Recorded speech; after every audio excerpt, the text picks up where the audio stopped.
Please make me your pet, Keiki. Keiki. Keiki était un perdant solitaire, laide, dégoûtant et sans valeur, qui souhaitait mourir sans perdre sa virginité, mais Dieu avait d'autres projets pour lui, des plans bien différents. Un jour, toutes les filles les plus populaires de l'école sont tombées amoureuses de lui, mais il veut absolument retrouver une fille mystérieuse. Attends un instant, qu'est-ce que tu essaies de nous faire croire exactement?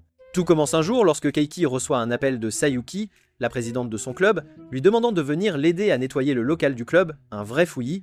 Mais avant qu'il ne s'en rende compte, sa camarade de classe Nanju, sa cadette Yuika et même sa demi-sœur Mizuha sont arrivées, insistant pour vouloir aider elle aussi. Une fois que tout fut impeccable, Keiki a dit aux filles de rentrer chez elle et a promis à Sayuki qu'il s'occuperait de tout fermer à clé.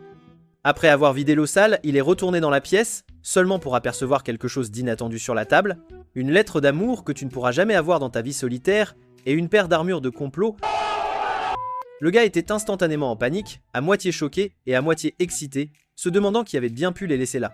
Le lendemain, il en a parlé à son meilleur ami Shoma.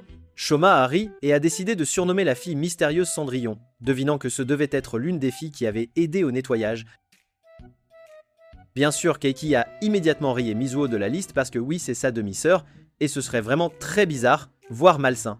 Canalisant son détective intérieur, Keiki a prévu de fouiller le local du club à la recherche d'indices.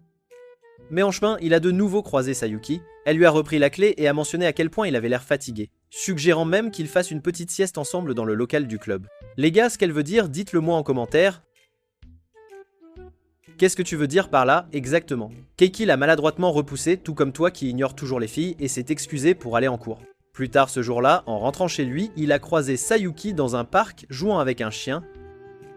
Quand le chien est retourné vers son propriétaire, elle a avoué qu'elle se sentait un peu jalouse en les regardant. Puis, de nulle part, elle lui a demandé de lui caresser la tête, car elle avait travaillé très dur sur quelque chose qu'elle avait soumis. Il a cédé, et dès qu'il l'a fait, Sayuki s'est penchée et l'a embrassé sur la joue avant de s'éloigner, laissant Keiki là, totalement abasourdi et plus confus que jamais. Plus tard ce soir-là, quand Keiki est rentré chez lui, il a demandé à Mizuha si elle savait par hasard qui était la dernière personne à avoir quitté le local du club la veille. Elle a réfléchi une seconde et a dit que c'était Sayuki. Le lendemain, Keiki s'est précipité au local du club, prêt à interroger Sayuki sur tout le mystère de l'armure de complot, mais il a alors réalisé que l'aborder si directement le ferait passer pour un vieux sage pervers. Alors qu'il se tenait là, à trop réfléchir à la façon de commencer cette conversation, Sayuki est soudainement apparue juste derrière lui, comme une ninja faisant quitter son corps à son âme. Mais avant qu'il ne puisse s'expliquer, elle a dit l'avoir entendu dire qu'il voulait l'inviter à sortir, et qu'elle avait complètement mal compris la situation. Elle a joyeusement accepté, et les deux ont fini par aller dans un café après les cours. Pendant que Sayuki était occupée à savourer toutes les douceurs, Keiki s'est plongée dans un petit flashback, se souvenant de la première fois qu'il l'avait rencontrée. Elle se tenait dehors, distribuant des prospectus pour le club de calligraphie, essayant d'attirer de nouveaux membres. À l'époque, Keiki avait découvert que le club était sur le point de fermer, car il n'avait plus aucun membre. Alors il a rejoint le club par pitié, même s'il n'était pas du tout intéressé par la calligraphie. Revenant au présent, Keiki a finalement demandé à Sayuki si elle lui cachait quelque chose, une information importante. Au moment où il a dit cela, Sayuki s'est enfuie du café comme si elle était en pleine séance d'entraînement de sprint, laissant Keiki assis là, complètement abasourdi et sans voix. Le lendemain, Sayuki a commencé à l'éviter purement et simplement. Se sentant misérable, Keiki ne pouvait pas se concentrer en classe. Et Nanju l'a finalement interpellé, lui demandant pourquoi il avait l'air de quelqu'un qui venait de se faire larguer. Quand il lui a dit que Sayuki l'ignorait, Nanju a souri et a dit que s'il voulait vraiment attirer son attention, il devrait la saisir et lui demander. Keiki a immédiatement dit que ce genre de choses lui vaudrait juste un coup de pied là où ça fait le plus mal. Mais Nanju a haussé les épaules et a dit que cela ne fonctionnerait que si la fille l'aimait vraiment. L'entendre parler de romance a pris Keiki au dépourvu, et quand il l'a taquinée en disant « tu es une grosse », elle l'a pincée et est partie en tapant du pied. En rentrant chez lui plus tard ce jour-là, Keiki a de nouveau aperçu Sayuki. Alors il a couru après elle et a fait un geste audacieux, tout droit sorti d'un vieux film, en la plaquant contre un mur. À sa grande surprise, elle n'a pas paniqué ni ne s'est fâchée du tout. Prenant une profonde inspiration, Keiki a décidé que c'était maintenant ou jamais. Il lui a dit sans détour qu'il avait découvert son secret. Sayuki s'est figée, visiblement choquée, et a demandé doucement s'il la détestait à cause de cela. Mais Keiki a secoué la tête et a dit que non. En entendant cela, le visage de Sayuki s'est illuminé et elle lui a dit de la retrouver dans le local du club après les cours le lendemain. Quand Keiki est arrivé, cependant, il n'était absolument pas prêt pour ce qui allait suivre. Même les gars ne pourraient pas accepter ça. Sayuki a calmement retiré son haut, a sorti un collier et lui a carrément demandé d'être son maître. Quoi? Le cerveau de Keiki a juste court-circuité. Sa sanpei élégante et bien élevée. Avez-vous ce genre de fantasme? Dites-moi en commentaire, aimez-vous ce genre de fantasme? Nous devons rester concentrés, frère. Nous devons rester concentrés. Tout s'est soudainement éclairci. Pourquoi elle avait été jalouse au parc? Pourquoi elle agissait si troublée? Parfois tout prenait sens maintenant. Mais le pauvre Keiki était bien trop abasourdi pour le digérer, tout comme certains de mes spectateurs. Alors finalement, il l'a gentiment repoussé, complètement submergé par ce qu'il venait d'apprendre. Le lendemain matin, Keiki a croisé la conseillère du club et elle a mentionné avec désinvolture que le local du club avait été laissé déverrouillé après le nettoyage. Cela l'a instantanément troublé, car il se souvenait clairement l'avoir fermé lui-même à clé. Plus tard ce jour-là, alors qu'il traînait avec Shoma, il a abordé le sujet. Après réflexion, les deux ont échafaudé une théorie folle. Et si Cendrillon avait été dans le local quand Keiki a trouvé la lettre et l'armure, et s'était éclipsé juste après son départ, Shoma a ensuite demandé comment progressait l'enquête de Keiki sur Sayuki. Keiki a juste soupiré, disant que ça n'avançait pas, omettant commodément la partie où Sayuki lui avait montré son côté unique et demandé d'être son maître. De nulle part, Keiki a ensuite demandé à Shoma ce qu'il pensait d'appeler une fille son animal de compagnie. Shoma l'a regardé comme s'il avait perdu la tête et a ri. Frère, c'est le fantasme de chaque spectateur qui regarde actuellement. Arrête ça, fais-toi aider. Keiki a dit qu'il était seulement curieux et ne voulait rien dire d'étrange. Shoma a admis que, en tant que personne se considérant comme un romantique désespéré, c'était quelque chose dont il avait toujours secrètement rêvé, mais il a dit que s'il le faisait vraiment, il finirait probablement sur la liste des personnes les plus recherchées du FBI. Keiki a convenu que Shoma agissait de manière suspecte, mais n'a rien dit de plus. Se demandant plutôt ce que Cendrillon lui réservait d'autre, quand il est retourné en classe, il a remarqué Nanjo debout près de la fenêtre. Il est allé la remercier pour son conseil précédent. À ce moment-là, une douce brise a soulevé sa jupe et elle a rapidement pincé Keiki à nouveau pour l'avoir vu par accident. Mais je pense que c'est la culture populaire masculine. Plus tard, pendant que Keiki aidait à la bibliothèque, Sayuki est venue le trouver parce qu'il l'avait ignoré. Elle a chuchoté près de son oreille, le rendant nerveux, et s'est même accrochée à son bras en pressant son armure de complot plus près de lui. Les gars, est-ce le moment où chaque mâle Sigma fondrait? Dites-moi en commentaire les gars, fondriez-vous ici? Avant que les choses n'aillent plus loin, Yuika est arrivée et l'a arrêté. Yuika a réprimandé Sayuki pour avoir agi sans vergogne. Sayuki a essayé de se défendre mais a fini par se vanter d'être sorti en rendez-vous avec Keiki. Yuika n'a pas du tout apprécié cela. Et Keiki, ne comprenant pas la situation, a demandé si elle voulait aussi sortir pour des desserts. Agacé, Yuika l'a traité d'idiot inutile et s'est enfui, le laissant confus quant à ce qu'il avait fait de mal. Keiki a ensuite demandé à Sayuki de partir, mais elle l'a ignoré et a plutôt cherché un livre sur le dressage des chiens. Après son départ, Yuika a demandé à Keiki si Sayuki et lui sortaient ensemble, étant donné qu'il était toujours gentil avec elle et qu'elle parlait souvent de lui. Keiki lui a dit qu'ils ne sortaient pas ensemble. En entendant cela, Yuika lui a demandé s'il voulait sortir avec elle dimanche. Cette nuit-là, Mizuha a soudainement fait irruption dans la chambre de Keiki alors qu'il était dans la lune, a trop réfléchir à son rendez-vous, et a joué comme un enfant avec l'armure de complot de Cendrillon. Son entrée soudaine l'a complètement déstabilisé, mais une fois qu'il s'est ressaisi, il lui a tout raconté sur son prochain rendez-vous avec Yuika. Réalisant que ce gars naïf n'avait aucune expérience en rencontre, Mizuha a décidé de lui donner un cours express pour ne pas se ridiculiser. Quand le dimanche est arrivé, Keiki a retrouvé Yuika, et grâce au conseil de Mizuha, tout s'est étonnamment bien passé.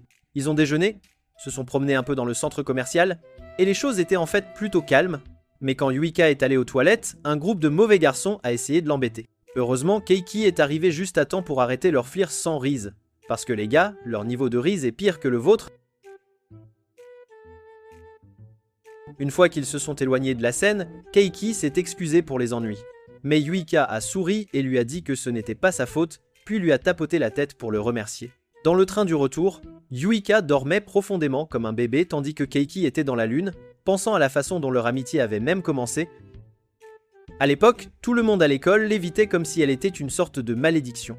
Mais Keiki, totalement captivé par son apparence, ne pouvait s'empêcher de continuer à essayer de lui parler. Parce qu'il n'est qu'une seule chose que je ne peux pas expliquer ici.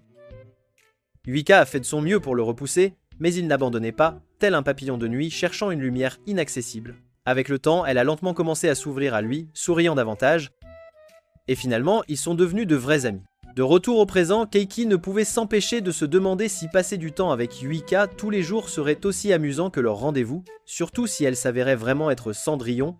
La semaine suivante à l'école, alors qu'il discutait avec Shoma de la façon dont ça s'était passé, Yuika lui a envoyé un message, lui demandant de la retrouver dans le débarras de la bibliothèque. Bien sûr, Shoma, étant son habituel lui-même pervers, a taquiné Keiki en disant qu'il était sur le point de perdre sa virginité, Keiki a rapidement rejeté cette idée et s'est dépêché de retrouver Yuika, tel un TGV. Quand il est arrivé, elle l'a complètement pris au dépourvu en lui demandant de devenir son esclave. Essayant encore de digérer ce qu'il venait d'entendre, Keiki l'a immédiatement repoussé. « Salut, je ne peux pas faire ça parce que je suis un top G. » Yuika, ne comprenant pas pourquoi il refusait, a essayé de le tenter en disant qu'elle le récompenserait s'il acceptait. Puis elle a réellement retiré son armure de complot et la lui a tendue, disant qu'elle savait que les bizarres comme lui adoraient ce genre de choses. Keiki, troublé et mal à l'aise, a dit qu'il n'en voulait pas. Agacé par son rejet, la capricieuse Yuika l'a poussé au sol, disant qu'il avait besoin d'une punition pour être un mauvais esclave.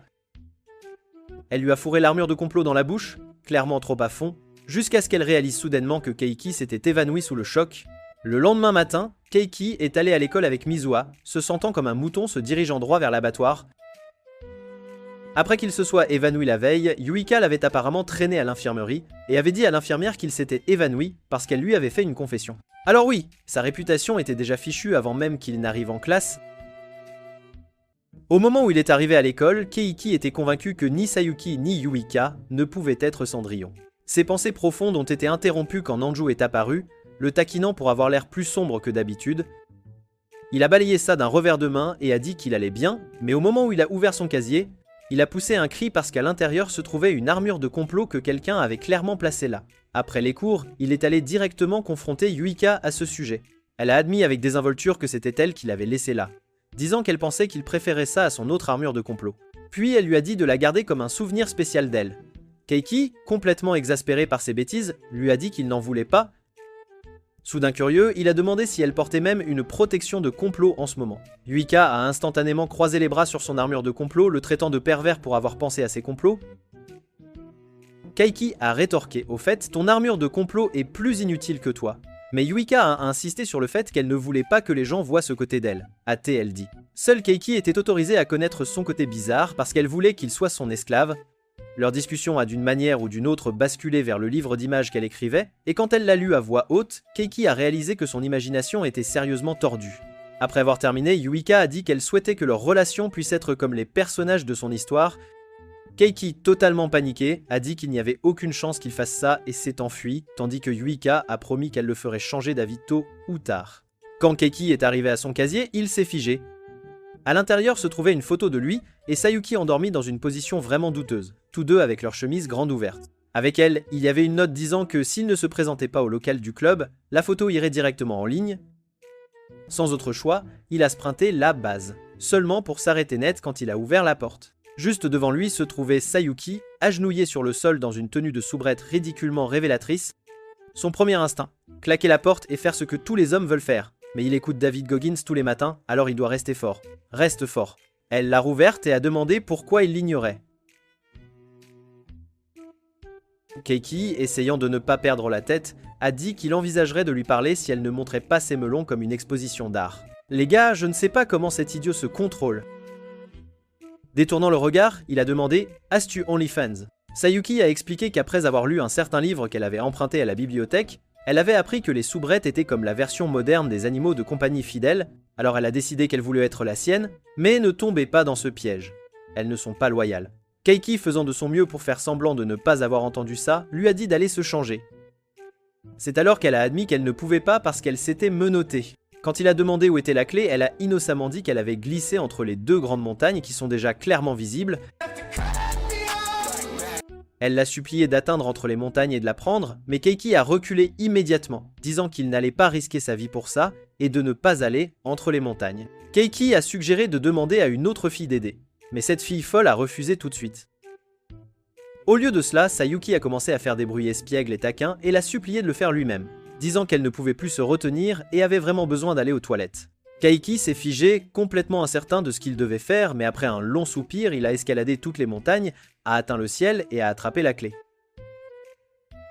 Pendant tout ce temps, Sayuki faisait des bruits étrangement joyeux, comme si elle était en plein rodéo, un rodéo très spécial. Mais les gars, c'est un genre de rodéo différent. Qu'est-ce que tu veux dire par là? Après s'être enfin libéré, Sayuki a supprimé la photo embarrassante et s'est immédiatement accroché à son bras, disant que c'était sa façon de le revendiquer. Keiki l'a juste regardé comme si elle était absolument folle, mais cela ne l'a pas arrêtée. Au contraire, elle avait l'air encore plus ravie, appréciant clairement chaque seconde d'être traitée de cette façon. Se dégageant, Keiki a exigé de savoir pourquoi elle avait dû utiliser le chantage juste pour le faire venir au local du club. Sayuki a avoué que c'était la seule façon de le faire la voir, puisqu'il l'avait évité depuis sa confession débridée. Elle l'a supplié de lui donner une autre chance et a promis que s'il acceptait de devenir son maître, elle ferait tout ce qu'il voudrait, car elle lui appartenait. Pendant un bref instant, l'offre l'a presque séduit. Son diable intérieur est apparu, lui murmurant à quel point il serait chanceux d'avoir une fille loyale comme Sayuki pour sa satisfaction. Mais ensuite, son ange Sei est apparu aussi, lui disant de ne pas céder à la tentation, parce que tu es l'enfant préféré de Dieu. Au final, Keiki a écouté sa meilleure conscience et a dit à Sayuki qu'il ne pouvait pas dire oui, à moins qu'il n'y ait un véritable amour entre eux. Maintenant les gars, je comprends pourquoi il est un détenteur de carte vie. Après cela, il a détalé dans le couloir si vite qu'il n'a même pas remarqué Nanju en passant comme un éclair. Quelques jours plus tard, pendant le déjeuner, Shoma a demandé à Keiki comment progressait son enquête sur Cendrillon, ce qui l'a instantanément fait repenser aux confessions débridées de Sayuki et Yuika. Avec un soupir fatigué, il a dit qu'il était sûr qu'aucune d'elles ne pouvait être la fille mystérieuse. En entendant cela, Shoma a décidé qu'il était temps de se concentrer sur la dernière suspecte, Nanju. Tous deux se sont tournés pour la regarder, et Shoma a dit avec confiance qu'il était convaincu que c'était elle, parce qu'elle ne pouvait s'empêcher de fixer Keiki chaque fois qu'elle le voyait. Keiki, l'air confus, a soutenu qu'elle regardait probablement Shoma à la place. Mais Shoma a rapidement rejeté cette idée, disant que Nanju ne le regardait jamais quand il était seul. Cela a fait que Keiki lui a jeté un autre coup d'œil, mais quand Nanju l'a surpris en train de la fixer, elle lui a lancé un regard perçant avant de se détourner sans un mot. Plus tard ce jour-là, alors que Keiki était allongé sur un banc dehors, perdu dans ses pensées, se disant que peut-être il devrait écouter le diable, son téléphone a vibré avec un message de Sayuki, lui demandant de venir au local du club. Il ne voulait vraiment pas gérer plus de chaos. Mais il savait que s'il l'ignorait, les choses pourraient empirer à nouveau. À contre-cœur, il s'est levé et a commencé à marcher vers là. Mais avant qu'il ne puisse atteindre la porte, Yuika est soudainement apparue et l'a traîné dans une salle de classe vide. Quand Keiki est entré dans la salle de classe, Yuika l'a attaché à une chaise et a dit qu'elle le punissait pour avoir rencontré Sayuki. Elle a enlevé ses chaussettes et lui a dit d'embrasser ses pieds. Si ce n'était pas le cas, elle a dit qu'elle l'embrasserait en premier et lui volerait son premier baiser. Keiki n'a pas bougé ni dit quoi que ce soit, alors elle s'est penchée pour l'embrasser, mais à ce moment-là, Sayuki est entré et l'a arrêté. Les deux filles ont commencé à se disputer pour lui, argumentant et criant. Keiki a alors réalisé qu'elle connaissait déjà les sentiments étranges de l'une pour l'autre envers lui. Avant que les choses n'empirent, Nanju est apparu, a vu ce qui se passait et a tiré Keiki hors de la pièce. Yuika et Sayuki ont essayé de suivre mais ont trébuché sur la corde et sont tombés.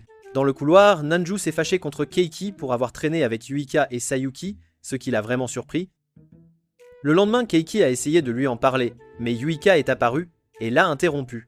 Après que Nanju soit parti, Yuika a demandé si les choses étaient gênantes entre eux, et Keiki a dit oui. Elle s'est excusée d'avoir mal agi la veille, mais a aussi dit qu'elle n'abandonnerait pas l'idée de le faire sien. Keiki a dit qu'il s'y attendait de sa part de toute façon. Avant de partir, elle lui a dit de arranger les choses avec Nanju. Plus tard en classe, Keiki a vu Nanju dormir et a voulu lui parler. Mais ensuite, Sayuki lui a envoyé un message pour qu'il vienne au local du club. Il a décidé d'y aller. Quand il est arrivé, Sayuki a demandé comment ça allait avec Nanju, et il a dit que ce n'était pas terrible.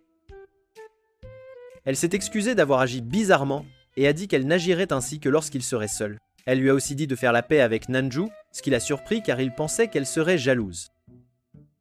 Sayuki a dit qu'elle voulait seulement protéger les amitiés de son maître. Quand Keiki est retournée en classe, Nanju dormait encore, alors il l'a doucement réveillée et lui a demandé si elle allait bien. Elle a dit à Keiki d'arrêter de s'inquiéter pour elle, disant que ses sentiments ne le regardaient pas. Il a rapidement dit « Désolé de m'être mêlé de ça » et s'est retourné pour partir.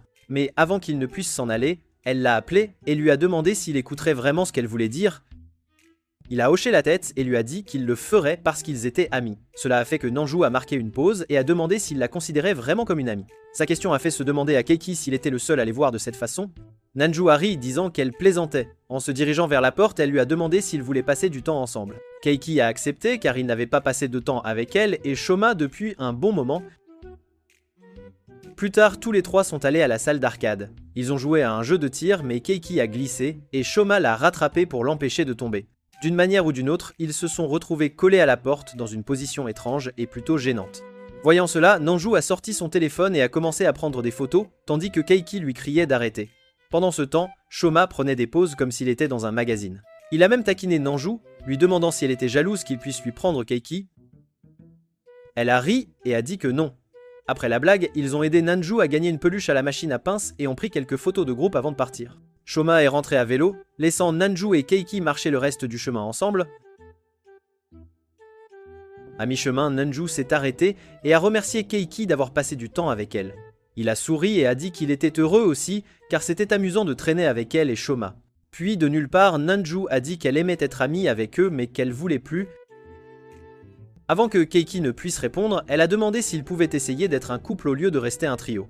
Avant qu'il ne puisse répondre, il a soudainement commencé à pleuvoir fort. Ils ont couru pour trouver un endroit où s'abriter. En attendant, Nanju a remarqué Keiki fixant ses atouts et l'a traité d'impudique. Il a dit nerveusement qu'il ne s'attendait juste pas à ce que ses melons soient si gros. Levant les yeux au ciel, Nanju a utilisé sa peluche pour se couvrir et a changé de sujet. Elle a demandé ce qui se passait vraiment entre lui, Sayuki et Yuika. Keiki a rapidement dit que ce n'était pas ce qu'elle pensait, mais n'est pas entré dans les détails. Puis Nanju lui a demandé s'il avait déjà pensé à être dans une vraie relation. Il a souri et a dit que trouver l'amour était ce qu'il désirait le plus, en fait. Nanju a immédiatement traité Keiki d'impudique. Et pendant qu'il essayait de se défendre, elle a soudainement évoqué ce qui s'était passé la veille. Elle l'a accusé d'avoir laissé Sayuki et Yuika se battre exprès, affirmant qu'ils voulaient juste vivre l'une de ses fantasmes cultivés. Keiki a rapidement nié, disant qu'elle se trompait complètement. Mais Nanju ne l'a pas cru une seconde. Elle lui a rappelé qu'il y a un instant, il fixait ses atouts, prouvant qu'il n'était pas aussi innocent qu'il le prétendait. Leur dispute a continué jusqu'à ce que Keiki remarque que Nanju tremblait de froid. Inquiet, il a arrêté de discuter et est allé lui acheter une canette de chocolat chaud. Quand il est revenu, il l'a vu regarder tranquillement une photo de Shoma sur son téléphone. Curieux, il lui a demandé si elle l'aimait. Elle a rapidement dit non, mais elle ne pouvait pas expliquer pourquoi elle avait fixé sa photo en premier lieu. Se sentant embarrassée, elle a attrapé son sac et s'est enfuie, laissant Keiki complètement confus quant à ce qui venait de se passer. Le lendemain à l'école, Nanju l'a complètement ignoré. Cela a frappé Keiki durement, il n'arrêtait pas d'y penser, et tout le monde autour de lui pouvait dire que quelque chose n'allait pas. Ses amis lui ont dit qu'il devrait essayer de réparer les choses avant que ça n'empire. Plus tard ce jour-là, en rentrant chez lui, il a trouvé Mizuha dans sa chambre, tenant l'un des magazines douteux de Shoma qu'il avait laissé. Riant maladroitement, Keiki s'est confiée à elle sur ce qui s'était passé avec Nanju. Elle a écouté sa tirade patiemment et lui a donné des conseils pour arranger les choses. Reconnaissant, il l'a remerciée et a décidé de suivre sa suggestion. Le lendemain, quand Nanju a de nouveau essayé de passer devant lui, Keiki a couru après elle et l'a arrêtée. Frustrée, elle a craqué et a dit qu'il était la raison pour laquelle elle se sentait si stressée dernièrement. Il n'a pas vraiment compris ce qu'elle voulait dire, mais il s'est excusé et a dit qu'il ferait n'importe quoi pour obtenir son pardon. Après une longue pause, Nanju lui a dit exactement ce qu'elle voulait pour qu'ils commencent à sortir ensemble. En entendant cela, Keiki était convaincue qu'elle devait être Cendrillon. Mais ensuite est venu le rebondissement inattendu. Nanju a dit que la personne avec qui elle voulait qu'ils sortent n'était pas elle, c'était Shoma. Je pense les gars que c'est la plus grande arnaque de l'histoire de l'anime. Il s'est avéré que Nanju était une sérieuse amatrice de mangas, tout comme vous. Quelqu'un d'obsédé par les histoires d'amour entre garçons. Chaque fois que Keiki la surprenait à les fixer, lui et Shoma, elle ne les admirait pas. Elle les imaginait en couple. Pour rendre la chose encore plus folle, elle avait écrit une fanfiction complète sur eux deux. La raison pour laquelle elle était en colère contre lui n'était pas à cause de Sayuki ou Yuika, mais parce qu'elle pensait qu'il ruinait son couple parfait. Même quand elle regardait la photo de Shoma, ce n'était pas par affection, elle essayait juste d'étudier son visage pour mieux le dessiner pour son art. Elle a supplié Keiki de sortir avec Shoma pour que son fantasme devienne réalité. Mais il l'a immédiatement rejeté. Contrariée, elle l'a averti que s'il refusait, elle s'assurerait qu'il n'aurait jamais de petit ami. Keiki était stupéfait, mais n'avait pas l'énergie de gérer plus de folie. Alors il est parti. Quand il a ouvert son casier pour prendre ses chaussures, il a trouvé une autre surprise. Une photo de lui avec sa main dangereusement proche de la poitrine de Sayuki. Une note attachée disait qu'il devait aller au club d'astronomie tout de suite s'il ne voulait pas que toute l'école découvre qu'il aimait les melons plus que les pêches. Nerveux à l'idée de ce qu'il attendait, Keiki s'est dirigé vers la salle du club, s'attendant à des ennuis, et bien sûr il a fini par être kidnappé par une petite fille espiègle. Le lendemain, Keiki est retourné à la salle du club et a été accueilli par quelque chose qui l'a complètement pris au dépourvu, une fille lapin. Pendant un instant, il a cru que son rêve était devenu réalité, jusqu'à ce qu'il réalise que c'était en fait Yuika qui portait la tenue. Elle a dit qu'elle voulait rejoindre le club des ombres pour se rapprocher de lui, et Sayuki a accepté de la laisser entrer seulement si elle portait le costume toute la journée. Sayuki a aussi admis qu'elle voulait en porter un aussi, mais ses gros atouts rendaient impossible de trouver une taille qui lui allait. La voir se pavaner a agacé Yuika, et bientôt les deux ont commencé à se disputer pour savoir ce qui était mieux, grand ou petit. Avant que cela ne tourne à la bagarre, Keiki a sauté entre elles pour arrêter ça. Sayuki a alors souri et a dit à Yuika d'aller lui faire du thé. Pendant que Yuika était occupée, Keiki a remarqué Nanju assise tranquillement dans un coin. Quand il a demandé pourquoi elle était là, elle a dit qu'elle avait aussi rejoint le club. Confus, Keiki a demandé pourquoi elle ne portait pas de tenue de lapin comme Yuika. Sayuki a expliqué que Nanju n'avait pas à le faire parce qu'elle lui avait donné un ensemble complet de nouveaux mangas Boy Love en échange. En entendant cela, Keiki a essayé de prendre le manga, craignant que Yuika ne le voie. Mais il était déjà trop tard. Curieuse, Yuika a demandé à le lire, et Sayuki, désireuse de partager sa passion, le lui a joyeusement remis. Le visage de Keiki est devenu pâle alors que Yuika commençait à lire. En quelques secondes, son visage est devenu rouge vif à cause des scènes trop détaillées. Submergée, elle a poussé un cri, a laissé tomber le livre et a couvert son visage, trop choquée pour dire quoi que ce soit. Mais Sayuki n'a pas laissé Yuika poser le livre. Au lieu de cela, elle lui a dit de l'affronter et d'apprécier la beauté de l'histoire, peu importe à quel point elle était indécente. Yuika, clairement embarrassée et mal à l'aise, n'a pas du tout apprécié. Pour se rattraper, Sayuki a essayé de lui faire un câlin amical, mais au moment où elle l'a fait, Yuika a été projetée en arrière par l'impact des montagnes massives de Sayuki.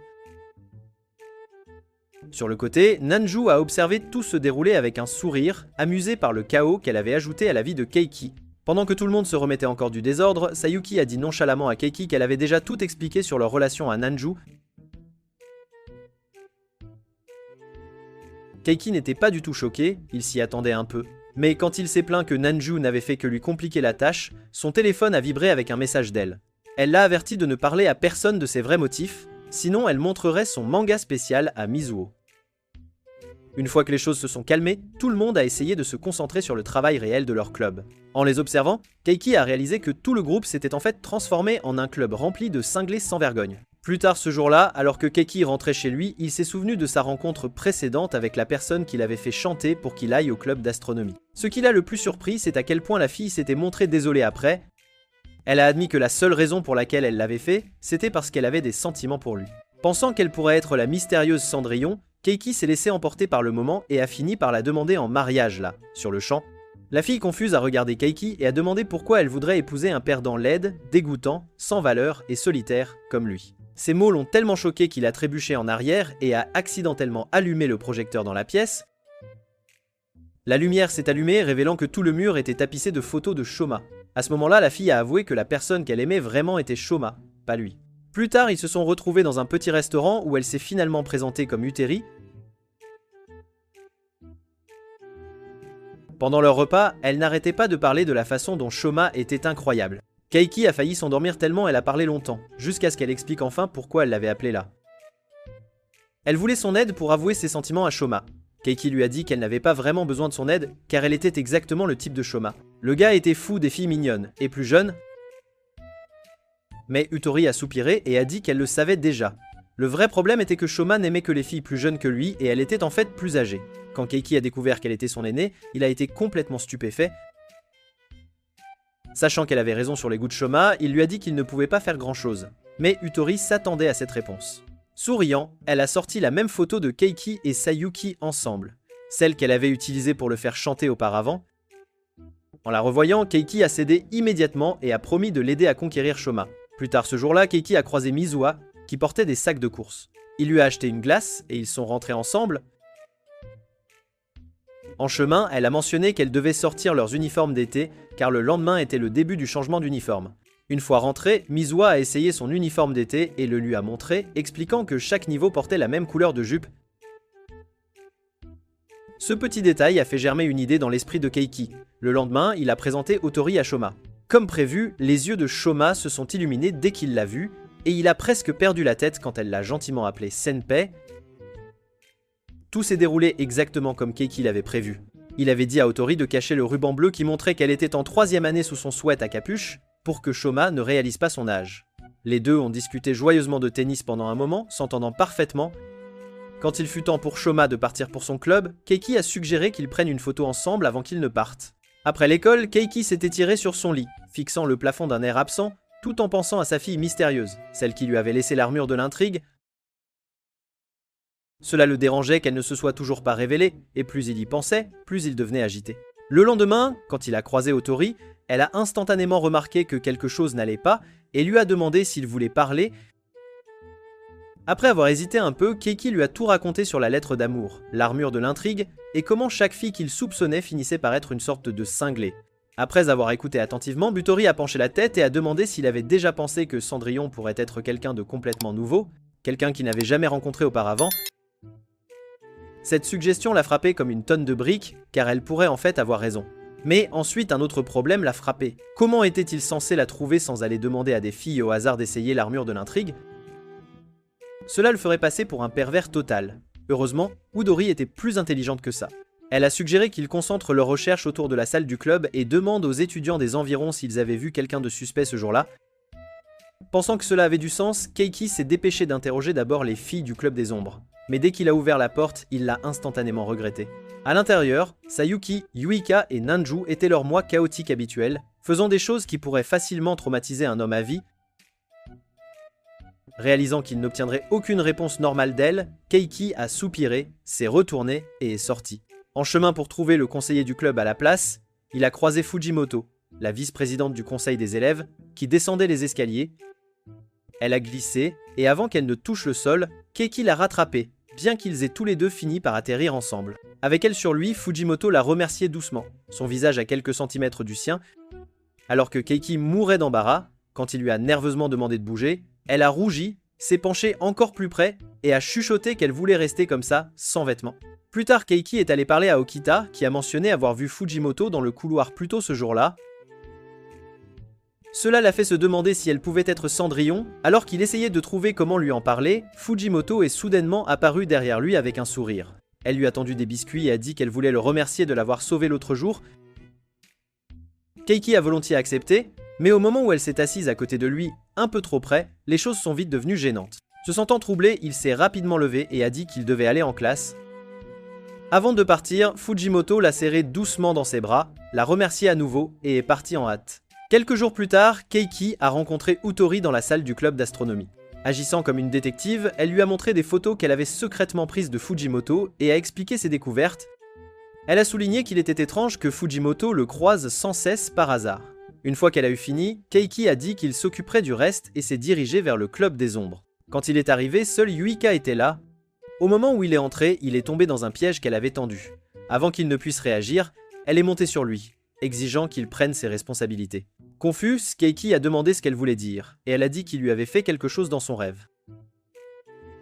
Il a essayé d'expliquer que les rêves ne sont pas réels, mais elle l'a ignoré et a commencé à le taquiner en lui piquant la poitrine. Paniqué, Keiki l'a repoussé mais a accidentellement attrapé sa poitrine à la place. Choqué, il s'est figé, tandis que Yuika, le visage rouge, a crié qu'il agissait comme un protagoniste d'anime romantique et s'est enfui. Peu de temps après, Fujimoto est entré dans la pièce pour faire son inspection. Keiki a essayé de faire la conversation sur ses fonctions au conseil, mais elle semblait distraite, fixant les casiers. Il a dû l'appeler plusieurs fois avant qu'elle ne sorte de sa torpeur. Quand il a demandé si elle allait bien, elle a souri légèrement et a dit que tout allait bien.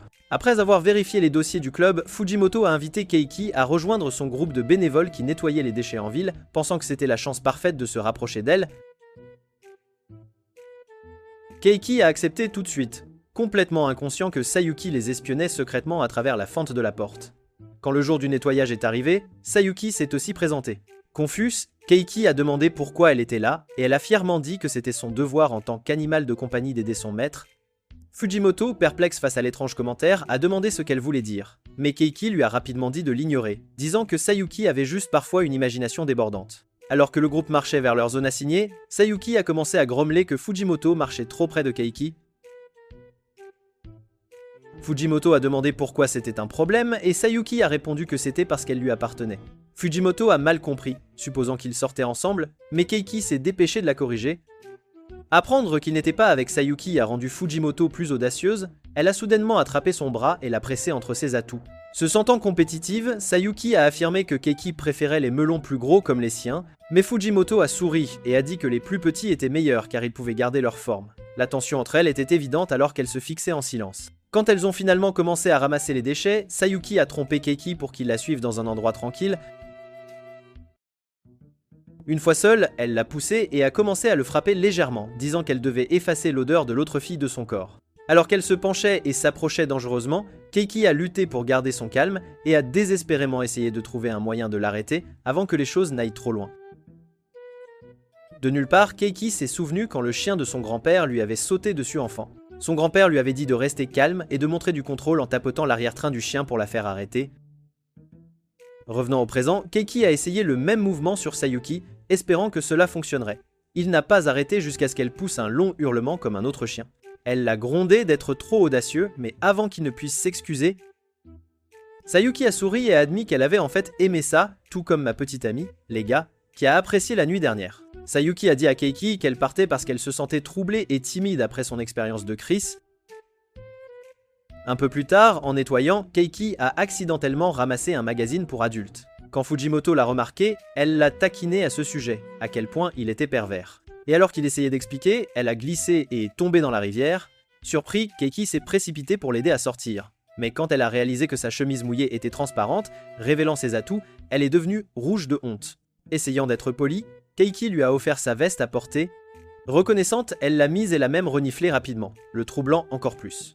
La semaine suivante, après l'entraînement de gym, Shoma a demandé à Keiki comment se passait sa recherche de Cendrillon. Pendant qu'ils parlaient, ils ont aperçu Fujimoto marchant dans le couloir. Keiki a essayé de la saluer, mais elle est partie en hâte, disant qu'elle était occupée. Plus tard, elle l'a invité à la salle du conseil des élèves où elle lui a servi de la tarte et du thé pour le remercier de lui avoir prêté sa veste. Pendant qu'il mangeait, elle s'est assise près de lui et a doucement posé sa tête sur son épaule. Nerveux, Keiki a averti que les gens pourraient mal interpréter s'ils les voyaient. Fujimoto a calmement dit que c'était bon, les autres membres ne seraient pas là puisqu'elle avait réservé la pièce. Elle a ajouté, sans réaliser le double sens, qu'elle leur avait dit qu'elle amenait un garçon, et ils l'ont volontiers laissé avoir de l'intimité. Ne voulant pas l'embarrasser en le soulignant, Keiki a laissé passer les commentaires. Les deux sont restés dans un silence paisible jusqu'à ce qu'ils remarquent qu'elle s'était endormie. Quelques instants plus tard, il s'est aussi assoupi, pour se réveiller et réaliser que Fujimoto s'était d'une manière ou d'une autre retrouvé allongé entre ses jambes. Dites-moi dans les commentaires, qu'est-ce qu'il fait là ? Fujimoto a commencé à tirer sur les vêtements de Keiki et quand il a demandé ce qu'elle faisait, elle a timidement admis qu'elle avait un fétiche des odeurs.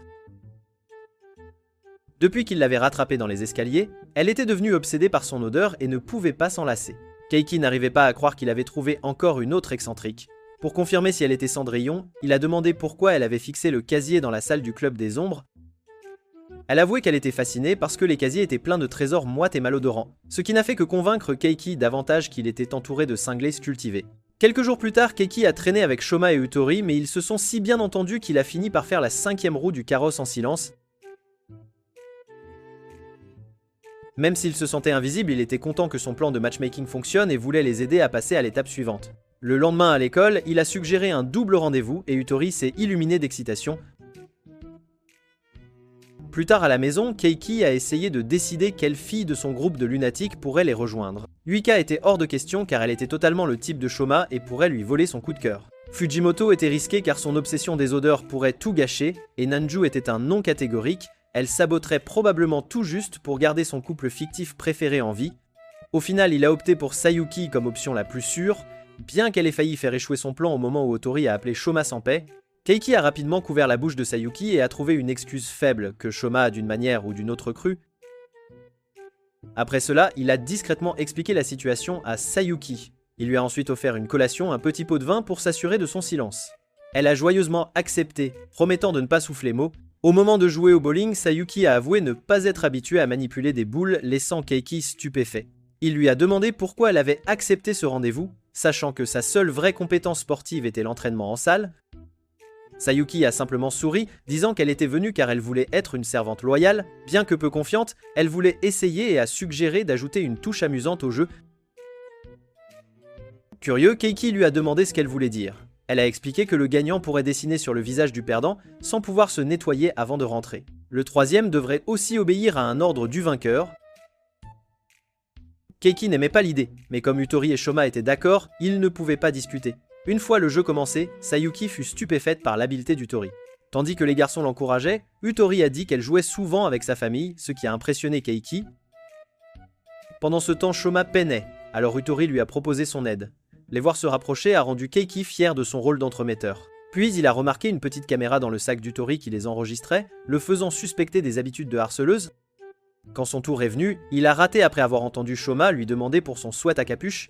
Elle a répondu qu'elle le portait car elle était timide à propos de sa petite poitrine. Ils ont continué à jouer jusqu'à la fin du match. Utori prenant la première place. Suivant les règles de Sayuki, elle a dessiné sur le visage de Sayuki en guise de punition pour avoir perdu. Comme Shoma a terminé 3ème, Utori a timidement demandé si elle pouvait commencer à l'appeler Shoma-kun, et il a joyeusement accepté.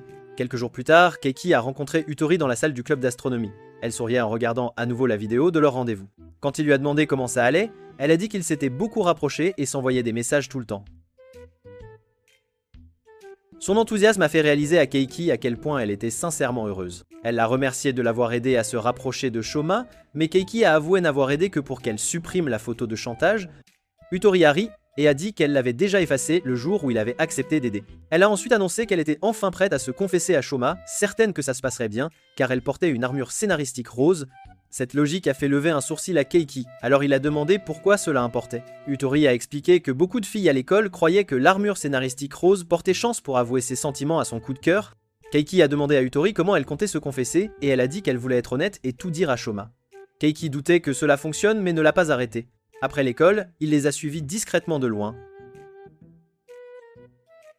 Ils ont marché ensemble jusqu'à ce qu'Utori s'arrête et fasse remarquer qu'ils se tenaient là où ils s'étaient rencontrés pour la première fois 1 an plus tôt. Elle a rappelé à Shoma comment il l'avait aidé à attraper son chapeau quand le vent l'avait emporté. Après son bref résumé, elle a enlevé son sweat à capuche, montrant son ruban bleu, et a avoué ses sentiments. Malheureusement, Shoma l'a rejetée, disant qu'il ne pouvait pas sortir avec elle car elle était trop mature pour lui. Le cœur brisé mais calme, Utori est parti sans un mot. Se sentant coupable, Shoma est allé dans un parc voisin et s'est assis sur une balançoire. Keiki l'a rejoint peu après, admettant sa part dans son plan. Il a dit à Shoma sans détour qu'il était stupide de rejeter une si bonne fille juste à cause de son étrange attirance pour les plus jeunes. Shoma l'a remercié d'être honnête et a dit qu'il n'avait jamais oublié Utori depuis leur première rencontre. Il a avoué qu'il retournait souvent au même endroit, espérant la revoir, mais ne l'avait pas reconnue car ses cheveux étaient plus longs. Réaliser qu'il l'avait blessée le fit se sentir pire que prévu car il aimait vraiment être avec elle. Plus tard, Keiki a trouvé Utori assise seule dans la salle d'astronomie sombre. Pour la réconforter, il a commencé à se moquer de Shoma, lui lançant quelques blagues inoffensives. Utori a trouvé ça drôle et s'est jointe à lui, ajoutant ses propres commentaires. Juste à ce moment-là, Shoma, qui écoutait depuis l'embrasure de la porte, leur a dit de se calmer. Utori s'est rapidement excusé et Shoma s'est approché d'elle. Il a dit qu'il regrettait la tournure des événements plus tôt et a demandé s'ils pouvaient rester amis pendant qu'il travaillait à changer sa préférence étrange pour les filles plus jeunes. Au début, Utori a fait comme si elle s'en fichait, mais après l'avoir un peu taquinée, elle a souri et a accepté. Soulagée, Shoma a finalement remarqué l'obscurité de la pièce et a allumé les lumières pour se figer en réalisant que c'était un véritable sanctuaire rempli de photos de lui-même. Ce moment l'a fait reconsidérer si redevenir ami était vraiment une bonne idée. Ce week-end-là, Keiki a sorti l'armure scénaristique de Cendrillon et l'a étudiée, essayant de deviner à quelle fille elle pouvait appartenir. Aucune d'elles ne semblait correspondre au type, alors il l'a remise et est sorti. Toujours perdu dans ses pensées, il est accidentellement tombé sur Mizuha dans la salle de bain, a paniqué et s'est rapidement enfui. Plus tard, alors qu'ils étaient assis dans le salon, Keiki s'est de nouveau excusé. Mizuha lui a pardonné et lui a demandé ce qui le préoccupait. Il a dit que ses pensées n'étaient pas adaptées à quelqu'un d'aussi innocent qu'elle. Mais elle a insisté, et il a cédé. Il lui a demandé ce qu'elle penserait s'il voulait faire d'une fille son animal de compagnie, devenir le serviteur de quelqu'un, ou même un renifleur d'armure scénaristique. Mizuha, calmement, a dit de manière choquante qu'elle appellerait papa. Keiki a assuré à Mizuha qu'il ne ferait jamais rien d'aussi extrême, mais lui a ensuite demandé comment elle réagirait s'il disait qu'il voulait juste tomber amoureux. Elle a plaisanté en disant qu'elle le ferait enfermer, puis a ri et a dit qu'elle le soutiendrait en fait. Reconnaissant, il l'a remercié et ils ont commencé à regarder la télévision ensemble jusqu'à ce que la sonnette retentisse. À sa surprise, Sayuki se tenait là quand il a ouvert la porte. Il l'a emmenée dans sa chambre où elle a sorti un costume de chien de son sac et l'a enfilé. Elle s'est excusée pour son comportement sauvage pendant le ramassage des ordures, mais a blâmé Keiki, disant que c'était sa faute de ne pas lui avoir montré assez d'affection en tant que son maître. Il lui a rappelé qu'il n'était pas son propriétaire, mais elle a insisté qu'elle était venue pour qu'il la traite comme telle et lui donne l'attention qu'elle voulait. Quand Keiki a refusé, Sayuki l'a menacé avec le manga de Nanju, disant qu'elle le montrerait à Mizuha s'il ne coopérait pas. N'ayant pas le choix, il a joué le jeu, lui donnant des caresses et des mots gentils, comme le ferait un propriétaire d'animal. Pourtant, elle n'était pas satisfaite. Dites-moi en commentaire les gars. Que personne ne peut la satisfaire. Elle s'est allongée sur son lit, exposant son ventre, et lui a demandé de le frotter. Hésitant, Keiki l'a fait, et elle a dit joyeusement qu'elle aimait la chaleur de ses mains. Puis elle l'a soudainement serré dans ses bras, l'étouffant entre ses doux coussins. Manquant de lui couper le souffle, à ce moment précis, Mizuha est entrée et s'est figée. Mal comprenant tout, Keiki a couru après elle pour s'expliquer. Mais plus il parlait, pire cela sonnait, alors il a abandonné. Avant de partir, Sayuki lui a dit la vraie raison pour laquelle elle le voulait comme maître. Elle lui faisait plus confiance qu'à quiconque. Après le départ de Sayuki, Keiki et Mizuha sont retournés regarder la télévision, mais leur moment de calme n'a pas duré. La sonnette a de nouveau retenti cette fois, c'était Yuika. Une fois seule dans sa chambre, elle lui a soudainement dit qu'elle voulait le voir habillé en fille lapin. Keiki a catégoriquement refusé, mais elle a sorti le manga de Nanju et a menacé de l'utiliser contre lui, tout comme Sayuki l'avait fait. Sans réel choix, il a enfilé la tenue à contre-cœur. Au moment où Yuika l'a vu, elle a éclaté de rire, prenant un tas de photos tout en le taquinant sans arrêt. Quand elle a eu fini, elle lui a demandé s'il la détestait de lui avoir fait faire quelque chose d'aussi ridicule. Keiki ne savait pas quoi dire. Alors elle a souri et a dit qu'elle le récompenserait d'être un si bon esclave. Elle a commencé à retirer son armure scénaristique. Mais avant qu'elle n'aille plus loin, Keiki a rapidement demandé pourquoi c'était si facile pour elle de faire ça. Yuika a rougi et lui a dit qu'il était spécial, le seul gars pour qui elle se passerait volontairement d'armure scénaristique. Ces mots l'ont pris au dépourvu, et alors qu'il continuait à la fixer, elle est devenue nerveuse et a trébuché en arrière. Juste à ce moment-là, Mizuha est entrée, se figeant à la vue avant de sauter à la pire conclusion. Paniqué, Keiki l'a poursuivi pour s'expliquer, mais plus il parlait, pire cela sonnait. Alors, il a abandonné. Après le départ de Yuika, Nanju a appelé pour demander de l'aide avec son manga. Il a refusé, mais elle a soudainement mentionné que Yuika et Sayuki lui avaient rendu visite, ce qui lui a fait réaliser que les filles avaient bavardé sur lui lors de leur dernière réunion de club. Quand Nanju a demandé si quelque chose s'était passé, Keiki a admis qu'il y avait eu beaucoup de choses, mais n'a pas donné de détails. Elle lui a ensuite demandé s'il était déjà sorti avec quelqu'un et il a répondu qu'il était célibataire toute sa vie.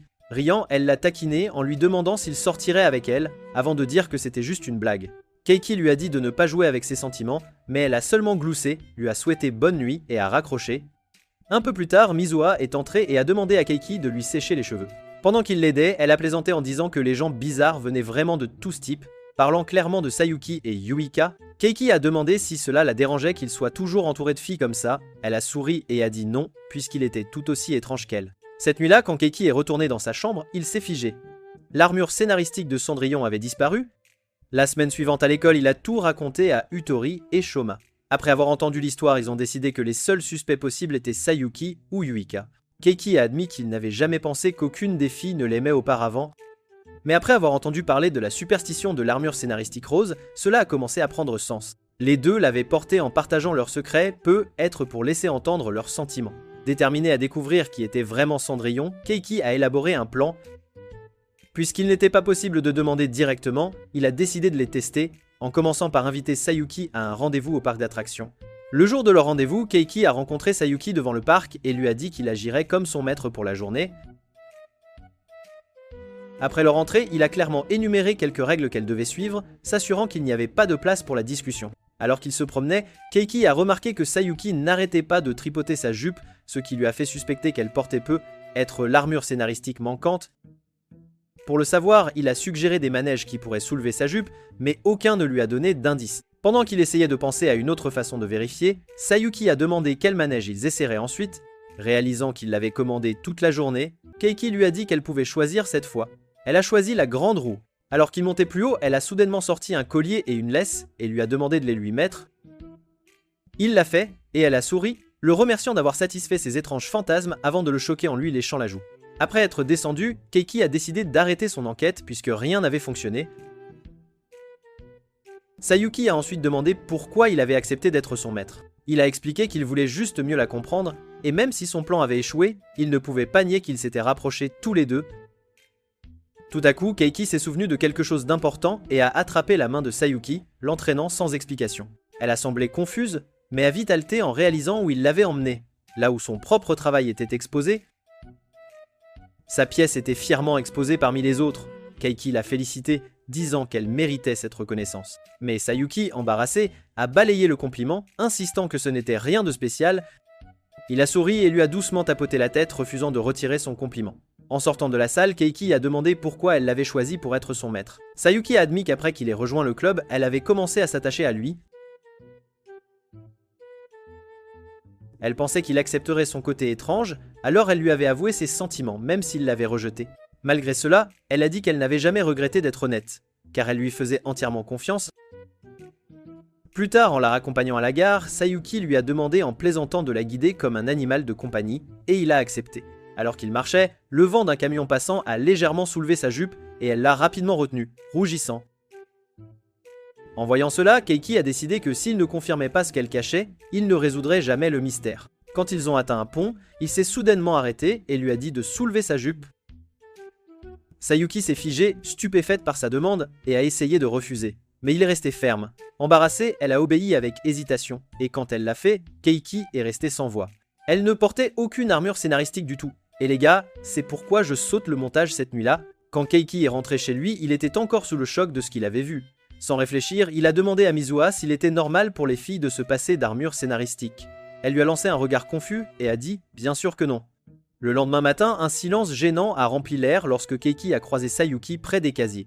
Clairement mal à l'aise, elle a admis que la situation de la veille lui avait fait réaliser à quel point son comportement avait été discutable. Elle a promis de ne pas recommencer et a dit qu'elle essaierait de comprendre ses mots et de suivre son exemple à partir de maintenant. Plus tard ce jour-là, dans la salle des indices, Sayuki évitait le regard de Keiki, bien qu'elle ne puisse s'empêcher de lui jeter des coups d'œil furtifs. Yuika, remarquant son comportement étrange, a demandé à Keiki si quelque chose s'était passé entre eux. Il a nié, mais étant sa nature curieuse habituelle, Yuika est allé demander à Sayuki à la place.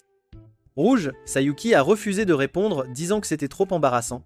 Yuika a ri et a dit qu'elles agissaient coupables, comme si elles avaient fait quelque chose de scandaleux. Après cela, elle est retournée vers Keiki et lui a demandé de l'aider avec les maths pour leurs prochains examens. Pendant qu'il lui donnait des cours, Sayuki essayait silencieusement de rester calme, écrivant le mot « patience » encore et encore dans son carnet. Remarquant cela, Yuika a décidé de la taquiner. Elle a forcé Keiki à s'asseoir et s'est appuyée sur lui, attendant une réaction. Quand Sayuki n'a pas bougé, Yuika est allée plus loin et s'est assise sur ses genoux. Toujours aucune réaction. Pour finalement la briser, Yuika s'est penchée pour embrasser Keiki, mais au moment où elle l'a fait, ils ont tous deux perdu l'équilibre et sont tombés de la chaise. Juste à ce moment-là, Nanju est entrée et s'est figée en voyant Yuika allongée sur Keiki. Confuse, elle a demandé ce qu'il faisait. Sans réfléchir, le gars ignorant a dit qu'ils étudiaient pour les examens. Pendant que Yuika reposait sa tête sur sa poitrine comme si cela expliquait tout. Plus tard, Keiki a essayé de parler à Sayuki, mais elle l'a ignoré et est rentrée chez elle en hâte. Inquiet, il a rencontré ses amis et a dit qu'il ne comprenait pas pourquoi elle l'évitait. Après discussion, ils ont décidé qu'ils devraient la confronter directement. Le lendemain, Keiki a rencontré Sayuki dans la salle du club. À sa surprise, elle a admis qu'elle s'était tenue à l'écart parce qu'elle pensait qu'il jouait à être difficile à atteindre. Quand il a demandé ce qu'elle voulait dire, elle a expliqué que puisqu'il n'avait rien dit en la voyant exposer, elle avait supposé qu'il la punissait en silence et passait du temps avec Yuika pour la rendre jalouse. Keiki a nié, mais elle a refusé de le croire, alors il a laissé tomber le sujet. Voulant confirmer quelque chose, il a demandé si elle avait pris une de ses armures scénaristiques. De manière inattendue, Sayuki a avoué et a dit qu'elle la portait même.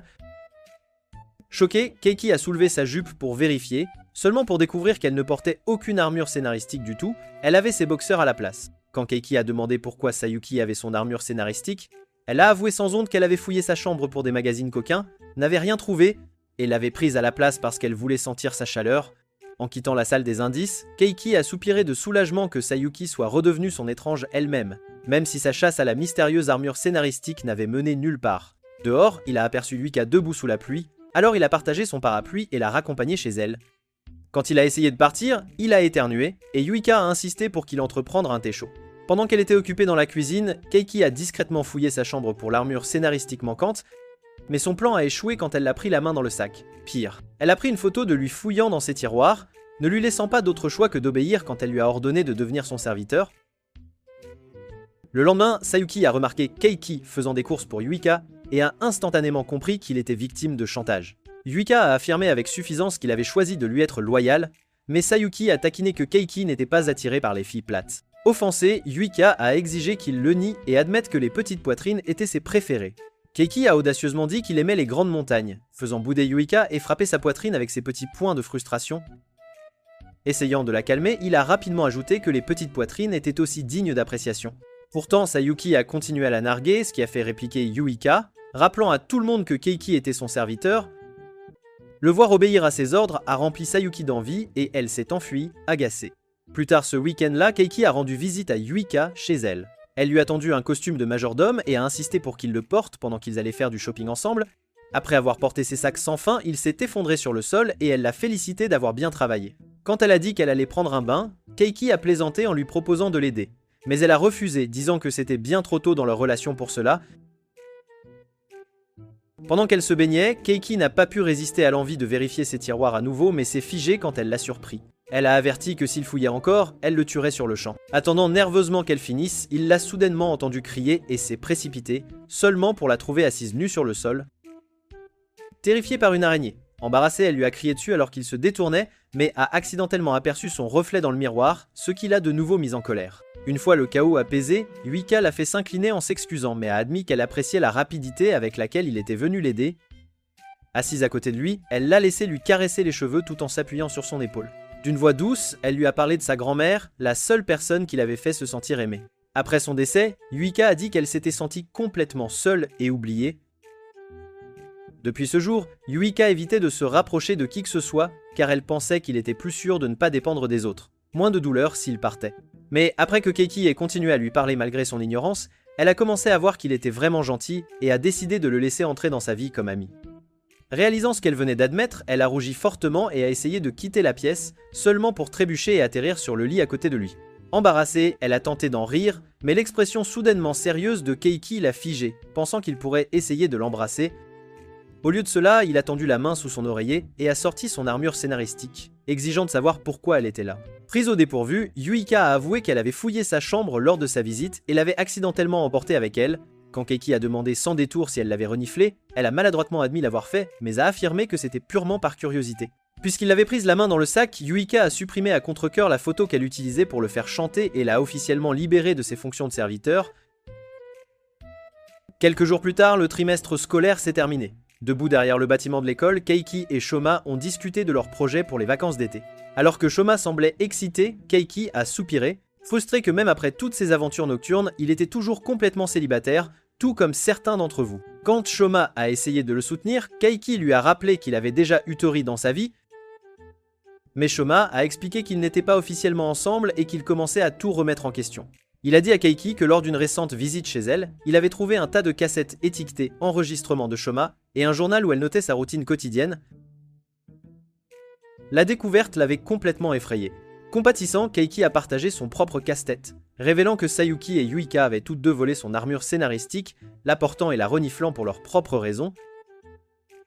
Réalisant à quel point il était malchanceux, il a soupiré que son enquête sur Cendrillon était revenue à la case départ. Plus tard ce jour-là, en se dirigeant vers la classe, Keiki a croisé Nanju dans le couloir. Elle lui a demandé s'il pouvait poser pour son prochain chapitre de manga. Et après avoir terminé son croquis, ils sont allés chercher des boissons au distributeur. Pendant leur discussion, Nanju a mentionné qu'un éditeur de shoujo manga l'avait contacté et Keiki l'a félicité chaleureusement. Alors qu'il continuait de parler, elle lui a demandé, l'air de rien, s'il voyait quelqu'un. Quand il a répondu non, elle a soudainement grimpé sur ses genoux et a déclaré qu'il était désormais son petit ami. Complètement pris au dépourvu, Keiki s'est figée alors qu'elle se penchait, comme si elle allait l'embrasser, mais à la dernière seconde, Nanju lui a tiré le nez, riant que ce n'était qu'une blague. Après avoir dit au revoir à Nanju, Keiki s'est dirigée dans le couloir vers sa classe, mais a croisé Fujimoto en chemin. Elle a mentionné qu'elle était restée pour finir du travail du conseil étudiant. Puis, de nulle part, elle l'a serré fort dans ses bras, disant qu'elle avait besoin de recharger son énergie. Tout en le tenant près d'elle, elle a commencé à le renifler sans aucune honte. Se sentant mal à l'aise, Keiki lui a dit d'arrêter ou il la dénoncerait. Au lieu de cela, elle a ri et a suggéré qu'ils devraient sortir ensemble pour qu'elle puisse profiter librement de son armure scénaristique. Il fut stupéfait par son audace et refusa instantanément. Avant de partir, Fujimoto lui a tendu un ticket pour la piscine. Quand Keiki lui a demandé pourquoi elle ne l'utilisait pas elle-même, elle a dit qu'elle perdait le contrôle avec trop de garçons et ne voulait pas faire de scandale. Il l'a remercié pour le cadeau, puis est parti trouver Shoma et Otori pour les inviter. Quand il est entré dans la salle du club d'astronomie, il a vu Shoma sur Otori et a paniqué, sortant son téléphone pour appeler la police. Ils ont vite expliqué qu'Otori avait trébuché et que Shoma l'aidait juste à se relever. Soulagé, Keiki les a aidés à ramasser les photos éparpillées sur le sol et les a invités à le rejoindre à la piscine, mais ils l'ont tous deux refusé. En ramassant la dernière photo, Keiki a remarqué la date imprimée dessus et a soudainement réalisé qu'il pourrait être Cendrillon. Pour confirmer sa théorie, il a invité Sayuki, Yuika et Fujimoto à la piscine, ainsi que Mizuha, qui ne savaient pas où ils allaient avant d'arriver. À la piscine, les amis, c'est la scène la plus attendue de l'histoire de l'anime. Keiki a donné à Mizuha le maillot de bain qu'il lui avait acheté. Quand les filles sont sorties habillées pour nager, elles l'ont rejoint au bord de l'eau.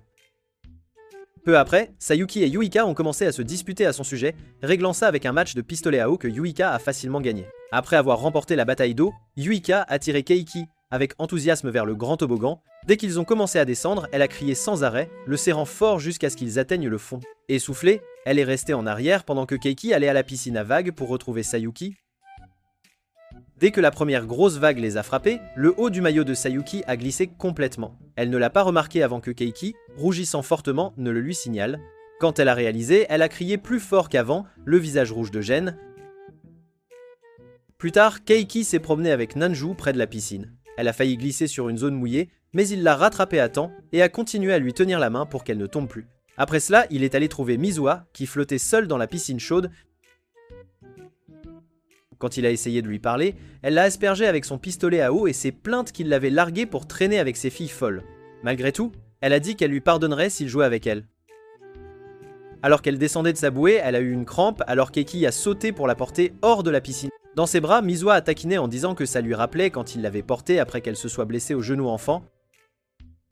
Il pouvait à peine la retenir à l'époque mais refusait d'abandonner. Revenant au présent, Keiki a dit qu'il n'était plus ce garçon. Mizuha a rétorqué qu'elle aussi avait grandi, mais il a plaisanté en disant que la seule chose qui avait grandi était sa silhouette. Gênée, elle l'a traité de pervers et a pointé son pistolet à eau sur son visage. Alors qu'il se tenait au bord de la piscine, un arc-en-ciel éclatant s'est formé dans le ciel. Mizuha s'est soudainement tournée vers Keiki et a lâché qu'elle était d'accord s'il aimait d'autres garçons. Ce commentaire aléatoire l'a juste fait s'étouffer. Il a demandé d'où elle tenait cette idée folle et elle a dit que Sayuki lui avait prêté l'un des étranges comics de Nanju. Horrifiée, Keiki l'a supplié de ne rien prendre au sérieux de l'imagination tordue de Nanju, où elle finirait aussi bizarre que les autres. Avant qu'il ne puisse continuer, une voix a résonné dans les haut-parleurs. À sa surprise, c'était Utori qui faisait une annonce. Quand il lui a fait signe, elle s'est précipitée avec enthousiasme, disant qu'elle travaillait à temps partiel pour aider aux événements du week-end de la piscine. Le seul problème était que l'activité d'aujourd'hui n'avait pas assez de participants. Voulant aider, Keiki s'est portée volontaire. Mais elle a vite expliqué que cet événement était pour les filles, seulement un concours de confession où elles exprimaient leur amour à leur coup de cœur. En entendant cela, Sayuki a immédiatement décidé qu'elle et les autres participeraient. Elle a même ajouté une petite touche, celui ou celle qui obtiendrait le score le plus élevé pourrait faire à Keiki tout ce qu'il ou elle voulait. Bientôt, une grande foule s'est rassemblée autour de la scène pendant qu'Uturi expliquait les règles. Le public ferait office de juge et une machine enregistrerait l'intensité de leurs acclamations pour désigner un gagnant. Sayuki est passée la première et a avoué nerveusement, obtenant 92 points. Ensuite, Yuika a crié ses sentiments avec assurance, rendant la foule folle et marquant 94 points, ce dont elle s'est vantée fièrement. Puis Nanju est monté sur scène, livrant un discours dramatique et exagéré qui a fait hurler tout le monde, son score atteignant 98 points. Finalement, Mizuha a pris le micro. Elle a timidement admis que la personne à qui elle voulait se confesser était son grand frère. Elle a parlé sincèrement de la gentillesse de Keiki, de la façon dont il veillait toujours sur elle, et de la façon dont elle l'adorait plus que quiconque. L'honnêteté de ces mots a fait fondre le cœur du public et leurs acclamations ont explosé. Le sonomètre affichait 120 points, faisant d'elle la gagnante haut la main. Tandis que la foule célébrait, Keiki restait là, incertain si la confession de sa petite sœur était de la pure affection ou quelque chose dont il devrait commencer à s'inquiéter. Une fois l'événement terminé, Keiki a attendu seul dans une pièce calme jusqu'à l'arrivée de Mizuha. Il a dit qu'il devait parler, puis il a soudainement soulevé sa jupe, confirmant son soupçon qu'elle était Cendrillon. Stupéfaite, Mizuha s'est figée un instant, mais a finalement admis la vérité. Keiki a expliqué comment il avait résolu l'énigme. Après avoir discuté de l'armure scénaristique volée avec Otori et Shoma, ils ont deviné que le coupable la garderait à proximité pour éviter d'être pris. C'est pourquoi Keiki a organisé la sortie à la piscine, sachant que Mizuha, étant une maniaque de la propreté, ne porterait pas de maillot usagé et finirait par utiliser la paire qu'elle lui avait volée. Quand elle a demandé comment il en était sûr, il lui a montré une photo de la collection d'Otori. En arrière-plan, Mizuha était près des casiers, et l'horodatage indiquait DIC-SEP 50. Même si le nettoyage se terminait vers 5 heures, cela signifiait qu'elle était revenue plus tard pour laisser la lettre, se cachant quand il était entré. Il a admis qu'il ne l'avait pas soupçonné plus tôt uniquement parce qu'ils étaient frères et sœurs. Réalisant qu'elle avait été prise, Mizuha a tout avoué. Elle a dit qu'elle avait écrit la lettre parce qu'elle avait trop peur d'exprimer ses sentiments directement, mais espérait qu'il comprendrait à travers ses mots. Keiki lui a dit que ses sentiments étaient inappropriés puisqu'ils étaient de la même famille. Mais elle n'était pas d'accord, arguant que n'avoir que 5 mois d'écart ne les rendait pas vraiment liés. Avant qu'il ne puisse répondre, elle l'a embrassé. Il s'est retiré, mais elle a dit qu'elle ne le regrettait pas et que l'aimer n'était pas un péché. Le lendemain matin, Keiki s'est réveillé d'un rêve bizarre où il avait épousé Sayuki et affichait fièrement leur romance cultivée à tout le monde. Soulagé que ce ne soit pas réel, il s'est redressé pour voir Mizuha à ses côtés. Avant qu'il ne puisse réagir, elle l'a embrassé à nouveau. Surpris, il l'a repoussée et l'a grondée, mais elle l'a serré fort, insistant que l'amour ne devrait pas être lié par des règles. Confuse et mal à l'aise, Keiki s'est doucement libéré et a dit qu'il quittait la maison. Keiki a erré dans les rues sans but, ressemblant à un fugitif. Alors qu'il marchait, il s'est souvenu avoir parlé avec son père de Mizuha. Son père avait mentionné qu'ils n'étaient pas de vrais frères et sœurs et était surpris que Keiki ne s'en souvienne pas. La vérité ne fit qu'aggraver son malaise. Frustré et perdu, il a appelé Shoma et Otori pour se retrouver dans un café. Quand ils sont arrivés, il leur a tout raconté, que Mizuha était Cendrillon et qu'ils n'étaient pas liés par le sang. Tous deux furent choqués. Pourtant, Keiki a dit que cela ne changeait rien. Pour lui, elle était sa sœur et il ne pouvait pas la voir autrement. Quand Shoma a demandé où il allait rester, Keiki a admis qu'il espérait s'incruster chez lui. Mais Shoma a dit que son cousin était en visite. Otori a proposé sa maison à la place, mais voyant le regard jaloux de Shoma, Keiki a maladroitement refusé. Plus tard, assis seul au parc, il a essayé de comprendre tout cela, puis Nanju est apparue. Après l'avoir salué, elle a commencé à parler de son travail de nuit. Mais son estomac gargouillant l'a interrompu. Souriante, elle lui a donné du pain aux haricots rouges et du lait. Pendant qu'il mangeait, elle lui a demandé pourquoi il n'était pas chez lui. Il a dit qu'il s'était disputé avec Mizuha, et elle lui a dit de se réconcilier avec elle, disant que c'était probablement de sa faute. Elle a aussi mentionné que Mizuha était très apprécié à l'école, mais refusait toujours les garçons.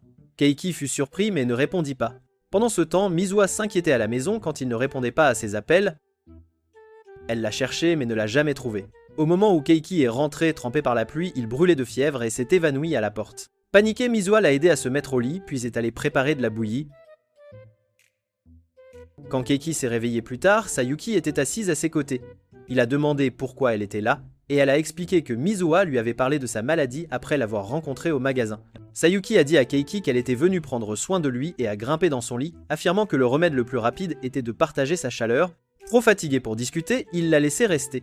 Après l'avoir taquinée comme d'habitude, elle s'est finalement endormie à ses côtés. Quand Mizuha est arrivée, elle est partie discrètement en voyant Sayuki dormir à côté de lui mais est vite revenue avec de la bouillie. Après qu'il ait mangé et pris ses médicaments, Yuika est apparue, disant qu'elle était venue le soigner aussi. Elle lui a montré les livres qu'elle avait apportés, puis a tiré Sayuki endormi hors du lit. Sayuki, agacée, a demandé pourquoi Yuika était même là. Yuika lui a rappelé qu'elle avait envoyé un message plus tôt, disant que c'était leur moment de frapper. Puisque Keiki était malade, Sayuki a protesté, disant que ce n'était qu'une blague. Leurs chamailleries se sont vite transformées en une lutte acharnée pour savoir qui s'occuperait de Keiki, le tirant comme un jouet pendant qu'il les suppliait d'arrêter. Heureusement, Mizuha est revenue, les a grondées toutes les deux et les a mises dehors pour que Keiki puisse enfin se reposer. Alors qu'il s'endormait, Keiki a rêvé du jour où ses parents avaient ramené Mizuha à la maison quand elle était enfant. Elle était timide, alors il s'est présenté le premier et a promis d'être un bon frère. Quand il s'est réveillé, ce souvenir lui a fait se demander comment il avait pu oublier quelque chose d'aussi spécial. Perdu dans ses pensées, il est accidentellement tombé sur Mizuha dans la salle de bain.